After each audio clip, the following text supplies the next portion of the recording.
Hey K9 crew, and welcome back. So I had a question on one of my videos of how somebody could stop their dog from pulling and another dog from barking. Now I will go right back to the basics with this. I've got a video somewhere where I'm showing redirectional training because that is fantastic for dogs that pull. Redirectional training is where you literally stop starting and you're redirecting, you're going in different directions, because what you're aiming for is, rather than the dog just wanting to charge ahead and look at where they're going, I'm getting there first, they then start to look at you because they get confused. They're like, okay, a second ago we were going that way, now we're going this way, now we're going that way, and then look at you, oh, where are we going? And that's the kind of thing that you want. You want them to be looking at you, where are we going? And then you become the director of where your walk is going, and they're not pulling so much because they're anticipating on what you're going to be doing. So that is a really, really good trick. It takes a hell of a lot of practice, it really, really does, but it really, really works. So it's well worth putting in effort and being consistent with that. When it comes down to barking, it basically means that either if it's barking too much, then they don't have trust in you, so everything is a red flag to them. If they don't trust you, then they're going to bark at everything. They're going to bark at their own shadow. And trust is earned through fear, believe it or not. And a lot of people will be thinking, what, you want your dog to fear you? Yes you do. And it's the same in the human world, okay? When I say fear, there has to be consequences for every single thing, right? So if they do something good, then it's a good consequence. If they do something bad, then it's a bad consequence.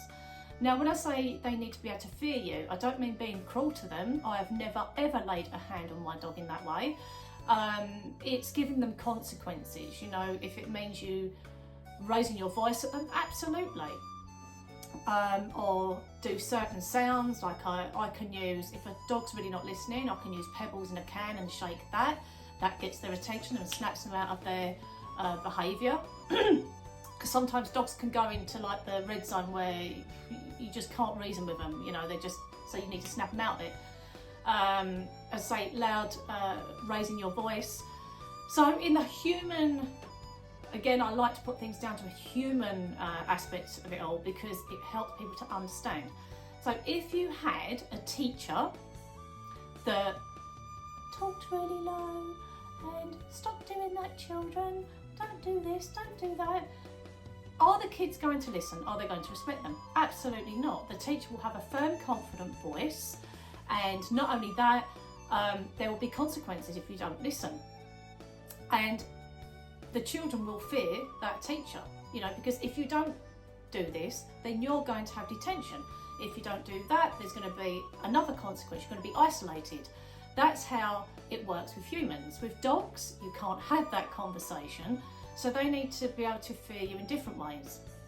So you would, like I say, if my dog was starting to charge up ahead of me, I would get something loud, a chain or something, and throw it down near the back of their legs, not at their legs, and use a word associated with that sound, say get back or stop, something like that, so that eventually you won't need the sound of that chain, because they'll be thinking, holy crap, when she says that word, is that sound going to happen at the back of me?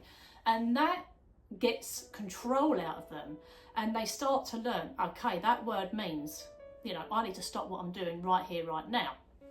That's another good way of snapping them out of trying to do what they want, basically, which they shouldn't. You know, sometimes you can let them have fun and be my dog, absolutely. But there are times when they shouldn't. It's gaining that control, it's respect, it's boundaries, it's limitations. You have them with children, you should have them with dogs. So yes, dogs have to fear you. And when they have fear in you, again, going back to the human concept, I'll keep digressing, your boss, if you've got a boss at work, if you don't fear him in a certain way, you're not going to respect him. So if you don't have fear, you don't have respect. If you don't have respect, you don't have trust. If you don't have trust, you're going to have absolute carnage. So the fear and the consequences play a big role in your dog's life. If they don't have them consequences, then they're literally just going to be barky, they're going to do what the hell they want. Mine, if they bark excessively, I allow them to bark at the front door. They're alerting me that there's someone at the front door. When I tell them to stop and I'm at the front door, they stop. And if they don't, I'm stern with them, you know. Get back. And I won't do it as loud as what I normally do it, but I'm like a drill sergeant, you know, no, and you mean it. They're actually looking at me now, my dogs, and I mean it. And I'll walk into them with my energy, and that's the consequence, that's the fear. So that's what another dog would do, a pack leader in the wild.